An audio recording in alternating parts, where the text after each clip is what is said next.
Hey everyone, thanks so much for joining me today. It's our very first episode of our 1 to 1 million challenge. And I know that sounds ambitious, but it's something I've been wanting to do and planning to do for a while, and I'm finally now getting to it. So, let me explain what we're doing here. It's pretty obvious, but I just want to give you the very brief rundown. We have $1. We're starting with $1. I've withdrawn all my betting money, and I put it on other platforms so that Fanduel can be specifically for the 1 to 1 million challenge. Now, normally when I'm giving betting advice, I say it's probably best to not tail me because I don't have the best picks in the world. I often bet too aggressively for my own good, and I don't want to be responsible for people if they lose money. But this is one instance where I'm saying it would be... There's a massive plane going over my head. But this is the one instance where I think it would be really fun if you guys did tail me with just one single dollar. Now, if you already have a betting profile on a specific site that you like, and you have like, I don't know, $400, $500, whatever on it, just earmark one of those dollars. And so hopefully we will grow this $1 into multiple thousands of dollars down the road, which is why I'm putting a separate platform on here, because if I mix it in with my normal money, it would get confusing to keep track of, and it would be hard. But we're specifically using FanDuel for the entire thing. So if you guys use FanDuel, I would suggest that you follow along with me, because I'm sure some of the bets on here won't be the same on other sites. And there's certain things like player performance doubles and other stuff, which we probably won't touch. But if we do, they're FanDuel specific, and it would really be helpful if you guys were also using the same platform. Up to you, just my recommendation. Alright, so here's where it all goes down. This is the Excel book where I keep track of all the data that goes into what we're doing here. And so let's take a look at this really quick. We have in this left-hand column, we have just our day numbers, right? Day 1, day 2, day 3, tracking how long it's going to take us to get to $1 million. In the center two columns here, we have our theoretical value per day. So this is the amount that we have right now is the left-hand column. And on the right-hand column, we have the amount that we're wagering for that day. For example, day 1 right now, we have $1. We're going to wager $1, and we will end the day, we will go into day 2 with $2, where we will wager $2. And so that's going to be the pattern continuing forward. Now, we're not going to bet 100% of our bankroll every day. That would be insane and would never get to $1 million that way. But we are going to do it for the first 3 days. We're going to take 3 bets and we're going to double up. We're going to go 3 safe bets that I think can really work, and we're just going to full send it, because at the end of the day, if we lose $4, we lose $4. We need to get to basically the $10 mark, and here it's going to be $12. And that's when we're going to start betting more logistically smart. We're going to be betting half our bankroll or 40% of our bankroll, something like that. And so as we go throughout the challenge, we will fill out this right-hand column. That was the theoretical value. This is the actual value per day, right? We have $1 today, and that's it. We haven't bet anything. If we win if we bet $1 and we win, that was $100. If we bet $1 and we win, we have $2, right? So here's how it's going to work. We're going to continue to fill this out. If I somehow bet $5 out of 2, it would give me 7. We're going to continue to bet our bankroll for the first 3 days so we can get to that $10 mark, and then we're going to start betting a little bit more smartly. And right now, the plan is we bet half our bankroll every day. And if you are even more than just a novice at sports betting, you know that is a completely untenable, unrealistic betting strategy. But we're starting with $1, so if we lose, who cares? The idea is that we want to get as much money as fast as possible. That sounds so greedy to say. I promise I'm not a greedy person. But for the challenge's sake, if we get to $1,000 extremely fast, then we'll be able to get to the $1 million even faster. Because as you all know, with betting, it takes money to make money. And if we stay betting, $1 to win 20 cents every day, we're never going to get up to $10. It's just never going to happen. So we're going to bet aggressively with this challenge. Here's the Excel doc. Let's get into the betting. And really quick, before we go back into our web browser, this theoretical model of betting half our bankroll every day has us at $1 million in a month. I want to be abundantly clear that's not going to happen. I expect this to take 1 year. Hopefully sooner, but I expect it to take a year. Right? We're starting it on July 11th. We'll find out what our first bet, if it was a success or a failure, on July 12th. We'll make our first money on July 12th. So by July 12th of 2022, we should have $1 million in our bankroll. How cool would that be? All right, here we are on Fanduel.com. As you can see up in the URL, I am from Virginia, and sports betting is legal here. Actually, very recently legal here, so that's why I haven't started this series in the past. We are not betting on MLB. Just straight up, we're not going to do it until we absolutely have to. I'm far better betting on NBA and NFL than I am with any other sport, especially not soccer. MLB is like, I'm not the best at it. I use a lot of outside sources when I'm making my MLB bets because I don't know what the heck is going on. I don't watch the games. So we're not going to do that. We're going to bet on NBA. Now, the NBA season is coming to a close, and football season isn't for a while, so there's going to be a period of time, probably a month or two, where we're going to have to bet on MLB. But we'll cross that bridge when we get to it. Right now, we're looking at 2 games for today's slate. We got the 76ers and the Hawks, and the Suns and the Nuggets. Now, looking at the lines immediately, what's really crazy is they're both on a 1.5 spread.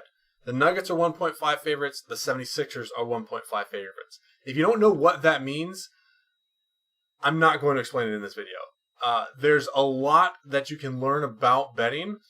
I'm not the best person at explaining it. So I would suggest looking up some tutorials on some basic gambling terms and sports betting tactics, and then coming back here so you can kind of follow along with what I'm talking about, because I'm not really going to stop to explain much. So we see that both teams are on a 1.5 spread, which is pretty crazy. I know it is the playoffs and all the teams are good, but it's still rare to see a 2-point spread for both games.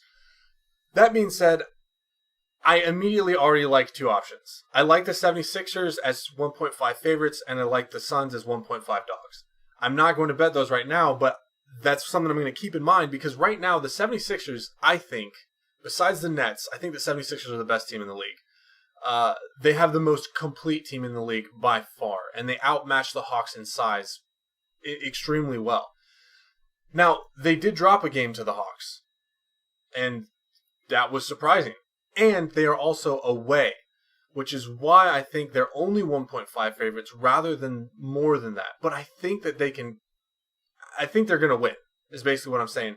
And if they're going to win, there's a really good chance they're going to win by more than 2 points, or more than 1 point, by 2 points or more, which is what this spread is saying. So I like that one. It's intriguing. The Suns versus the Nuggets. We have Suns as 1.5 dogs, which is crazy because they're 2-0 in the series, and both games have been, I wouldn't call them landslides, but they've been pretty certain victories. But I know why they're dogs. Let's take a look at what happened with the Brooklyn Nets last game, right? If you're a basketball follower, you know that the Nets and the Bucks have been in this playoff series where the Nets are up 2-0 by a landslide, right? The last game they played, the Nets won by almost 50 points in a semifinal conference playoff match, which is ridiculous. The Bucks came in as favorites, and people were like, "What? Why?" But it's obvious because the NBA isn't going to allow a sweep to happen, right? It's just not. I don't think the NBA is rigged, but there's some invisible hand that makes sweeps they just don't happen very often. And so the Nets were up 2-0 in the series. The location flopped, and so they were in Milwaukee. Milwaukee won the game barely, but they still won the game. I think the same thing is going to happen with the Suns. The Suns have been handling the Nuggets pretty well, but they've been at home both games, and now the series is flopped. They're up 2-0. They're not going to be trying as hard. They're probably going to be resting Trae Young a little bit for the stretch down the road.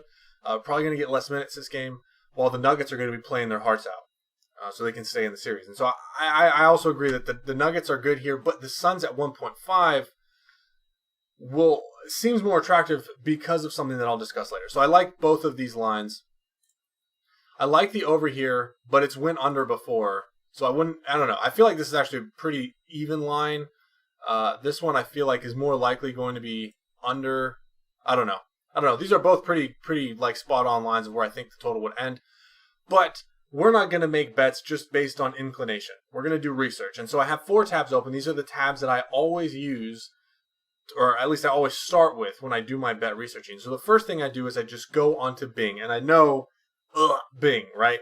Bing is not the best. But their sports front page analysis thing that this is right here is phenomenal. It's much better than what's on Google, and I would recommend using Bing specifically for this reason. Because, so right now we have Friday, June 11th. That's today. We have the 76ers versus the Hawks. Now, if we click on it, we can see who's out on each side and what the previous scores were. That's amazing. Google doesn't do that. You can also go into games and you can see their scores from the past games, which is also very cool. So shouts out Bing, you did something right.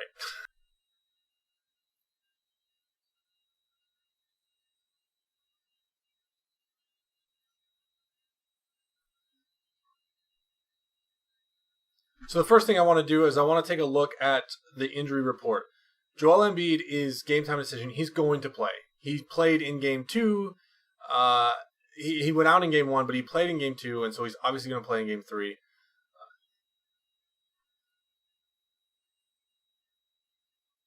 But the second thing I want to look at is the totals. So we see their first playoff game was an absolute shootout, over 250 total. This one was at 220 total. And so when we look at, wrong tab. When we look at the 225 total, we're already thinking like, okay, yeah, it's realistic that this could go over, right? The last one was at 220, which is under, but the other one was at 250, which is way over. So averaging those out, it's more likely to go over. And so that analysis alone can give us a good idea when we go into making our wagers what we're going to be looking for. Second thing I want to take a look at is lineups.com.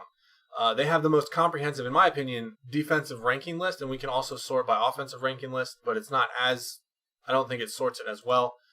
It's updated pretty much live, and so we'll really quickly find, here up at the top, we have the 76ers. They are 6th in points allowed. Hopefully you guys can see this. Let me make sure. Yeah, you can barely see this over my fat head. Sorry about that. They're 6th in points allowed. They're pretty middle of the road in terms of rebounds, which is surprising considering their size. They're good at stealing, blocks, turnovers. Overall, they're defensively pretty strong. They're one of the better defensive teams in the league. Now, when we compare that with the Hawks right here, they're 12th in points allowed. These two are rebounds. So defensive rebounds or offensive rebounds, I think this was 21. This is defensive rebounds, 8. Not a very good rebounding team. So just something to consider. If we look at points allowed, they're 12th overall. If we look at 3 points allowed, which is another big stat to take in mind, they're also 9th. So they're pretty good at defending the three-pointer, not so good at just defending the paint, is kind of what we can interpret that. With the 76ers being the bigger team, that might expose some weaknesses. Whereas the 76ers we see right here, they're 6th in points allowed, and they are 8th in 3 points allowed. So once again, still kind of hovering around that, not so great at defending the three-point line, at least for a playoff team. 8th overall in the league is obviously good, but let's take a look at the NBA offensive ranking. So this automatically sorts by wins. I don't like that. I like sorting by points. So if we look, the Wizards, man. RIP. Okay, where are we looking for? So the Hawks and the Sixers are 13th and 14th respectively in scoring, which is crazy. Also, I see these 4 numbers here that are all almost identical. Free throws. Okay, cool. So they're both pretty even in free throws. Let's look at their 3-point percentage. Hawks much better at the 3-point line than the 76ers are. All things to take in mind as we approach the actual game. So what we can interpret from this data is that the 76ers are going to drive it in the paint and they're going to be successful. While the Atlanta Hawks are probably going to shoot more toward the perimeter, but the 76ers aren't that bad at defending the perimeter. So we expect that the 76ers will overall outscore the Hawks. They match up better. That's basically what I use this data to inform me of. And then lastly, what we do is we check the ESPN injury list. There aren't really some important ones for the Hawks. Everybody who's out is going to be out for pretty much ever. Here we go. Joel Embiid. This is the important one. So I like to keep an eye on this for things like this. Embiid knee is listed as questionable for Game 3 in Atlanta on Friday. When you are in a 1-1 playoff series and you are questionable, you're playing, right? Unless it's doubtful, they're most likely going to play. They're going to put minutes on the floor at least at some point. And Joel Embiid is a menace, especially against a smaller Hawks team. So let's go back here. I know. It said I wagered $4 in the past 12 minutes because I withdrew all my money and then I realized I needed $1 to do this challenge. And so the minimum deposit is $5. So I had to throw $4 in some stupid, like, 1,000 odds thing. Okay, so let's look in here. Now, I liked the 76ers on the spread already, but I'm not ultimately that confident. So I'm immediately seeing 2 bets. Now that I have that data in my head, I'm seeing 2 bets that I would like to look at. One is the total points. We can go, right, 76ers are away. So we can look at, I'm looking for the negative 250 mark, and I'll tell you why in a little bit. Let's go a little bit under 107.5. That's negative 265. Not the worst thing in the world. When we look at this, 108 points. When are they not scoring? All right, this one in January 11th is an outlier. When are they not scoring at least 108 points? Right? 127, 126, 124, 118. Like, I would feel confident betting them at 110, let alone 108. So I'm super confident in that. Another one that I would be confident in is alternate spreads. I would also feel good taking them at... We'll see. I don't know. The Sixers plus 6 points is like... if they're going to lose, they're probably going to lose by more than 6 is within that margin where, I don't know, unless it was like 13 points, 6 is... So I'm going to keep this. I think the 76ers are going to score over 108 points. I just think that's plain. Now, I'm going to use the same philosophy for this second game, and I'll be right back at you in just a moment. Okay, so I've got almost the identical bet for the Suns. I was doing my research, and I feel like the Suns getting over 107 points or more is more than tenable for this team. If we look at their previous scores between the Suns and the Nuggets, we have 123, 122. 112 was in overtime, and 126 was also in overtime. But if we look here, we see that 6 points came from overtime. So it ended up being that they were at 106 at the end of the game, which is 1 point under, which, oh well. So they've been hitting this historically really well, and we see it's already going down, so I should probably make my bet now rather than later. But it comes out to minus 105. Now that brings me to the 3 main rules of the series. The 3 commandments is what I call them. Number 1, never bet plus money. Number 2, never parlay more than 2 games at a time. Number 3, never bet more than half your bankroll. If we can follow those 3 rules, we will be successful. So, with that, I'm making my bet for today. All $1 of what I'm betting, we're going to put on these 2 parlays, or this one parlay, these 2 bets. Let's do it. That's our $1. Nice. So basically what will happen is we will come back tomorrow with a new video where we see how we did in the last video, and we'll do the same thing to build a bet for the next video the next day. So they won't always be this long. A lot of what I was doing was exposition and explaining and kind of giving you the rundown of what was going on. In the future, it will be the research, some of the key highlights of the research I'm doing, as well as the final bet that we're making and what I think will happen. Thank you so much for joining me today. God bless. Have a great day. Adios.